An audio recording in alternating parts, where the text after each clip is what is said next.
देखो अभी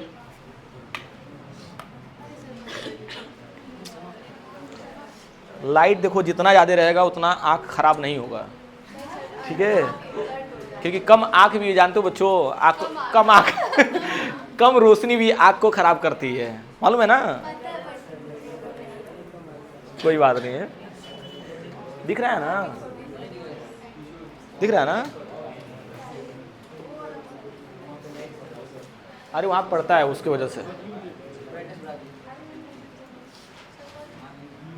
रहने देते भाई, ठीक है, सब चल रहा है। ये हो गया ना। अब देखना तो इसमें एक बार देख लो, relationship between normality and strength है। नेक्स्ट पेज पे देखते हैं इसको। ये तो स्ट्रेंथ इक्वल्स टू क्या होता है, given mass volume in litre. Equation first मान लो, नॉर्मेलिटी इक्वल्स टू होता है given mass upon molar mass into volume in litre into क्या हो जाएगा एन फैक्टर, यही होता है भाई। जिसको नहीं आ रहा है देख लो, अब तो याद हो जाना चाहिए, ठीक है। ये इक्वेशन हो गया आपका सेकंड, पुट कर दो ना the value of first, put in second. अब देखो नॉर्मेलिटी इक्वल्स टू हो जाएगा given mass upon volume in litre, तो स्ट्रेंथ इंटू क्या हो जाएगा एन फैक्टर अपन हो जाएगा मोलर मास। स्ट्रेंथ का अगर डेटा निकालना है बच्चों तो स्ट्रेंथ इक्वल्स टू हो जाएगा, ध्यान देना, स्ट्रेंथ निकालना है ना तो मोलर मास से मल्टीप्लाई कर लो इनटू मोलर मास अपन क्या हो जाएगा, एक तो ये रिलेशन हो गया, ठीक है। लेकिन बड़ा इंटरेस्टिंग काम किए थे बाबू तुम। Strength equals to normality into क्या हो जाएगा इक्विमोलर मास, क्या समझे बच्चों। देखो ना molar mass upon n factor क्या होता है इक्विमोलर मास, ठीक है। ये सब दिमाग लगाना चाहिए, ठीक है ना, मस्त है, आसान है ना अभी। चलो आगे देखते हैं, हो गया, आगे करते रहना। नेक्स्ट हेडिंग है फॉर्मेलिटी। चलो फॉर्मेलिटी कर लेते हैं, लेकिन तुम लोग पढ़ाई मत करना फॉर्मेलिटी, ओके, सच में पढ़ना। फॉर्मेलिटी की बात कर लेते हैं। इसका देखो definition, the formula mass of solute, the formula mass of solute dissolve in per liter volume of solution। भाई तुम लोगों को क्या लग रहा था टफ है क्या? अच्छा एक और टर्म्स है, फॉर्मूला मास कहीं पढ़े हैं आप लोग यार, याद करो। चलो ठीक है, लिखवा दे रहा हूँ मैं। It is used only for ionic compounds। याद आ रहा है कि नहीं कुछ? क्या जी बच्चों? It is used only for ionic compounds। Formula mass आप लोग पढ़े होंगे, molecular mass, formula mass, atomic mass. तो वैसे ही बच्चों आप लोग एक टर्म्स पढ़े होंगे फॉर्मूला मास, और किसके लिए यूज हो रहा था बच्चों? आयनिक कंपाउंड्स के लिए यूज हो रहा था। जिसको कुछ भी नहीं आ रहा है भाई, अब तो सीख लिए ना कि सर जी यहाँ पे फॉर्मेलिटी जो होता है इसमें एक टर्म्स आता है फॉर्मूला मास, और फॉर्मूला मास किस लिए यूज होता है? आयनिक कंपाउंड्स के लिए। भाई 11th की बेसिक तो जरूरी है नो डाउट, लेकिन यहाँ बच्चों मैं क्लियर कर रहा हूँ चीज़, okay.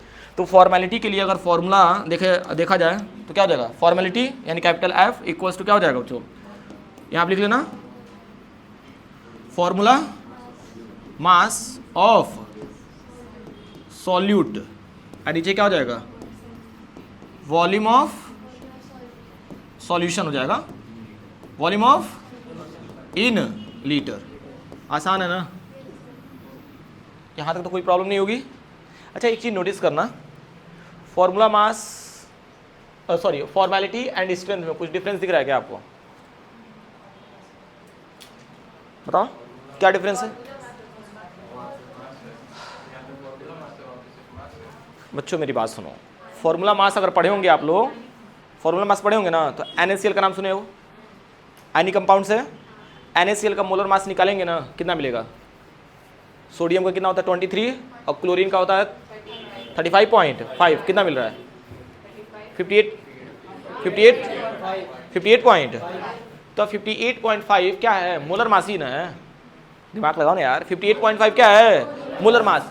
Molar mass upon volume in litre, यानी इसमें क्या है? Weight upon volume in litre. इसमें क्या हो जाएगा? Molar mass upon volume in litre. दोनों का मीनिंग समझो बच्चों, काफ़ी इंटरेस्टिंग है। ये तो कहते रहा है ना, बच्चे कहते हैं यार यार ये सब क्या क्या टर्म्स आते हैं, जबकि काफ़ी आसान है, हो जाएगा अभी। चलो फॉर्मेलिटी हो गया। इसके बाद से नेक्स्ट टर्म आता है बच्चों हमारा क्या? पीपीएम। क्या आता है? तो पीपीएम का मीनिंग क्या होता है? पार्ट्स पर मिलियन का स्पेलिंग क्या होता है?